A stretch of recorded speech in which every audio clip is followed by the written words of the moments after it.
Hi guys, welcome back to a new episode of Tech Infosys. Today in this video, I'm going to show you how you can change your message text size on your Telegram's account. Keep watching the video till the end. To change your message text size on your Telegram's account, firstly go ahead and launch open your Telegram application on your device. The home page of Telegram will be displayed on the screen.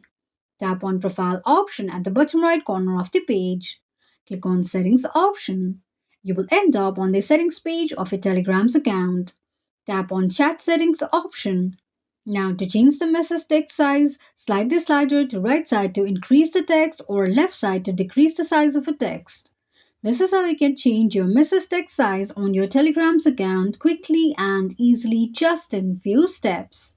If you have any thoughts or queries, let us know in the comments section.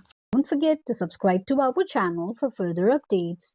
Also, press the notification bell icon so that YouTube will notify you whenever we post a new video. I hope this video was helpful to you. If it was, just go ahead and give us a thumbs up.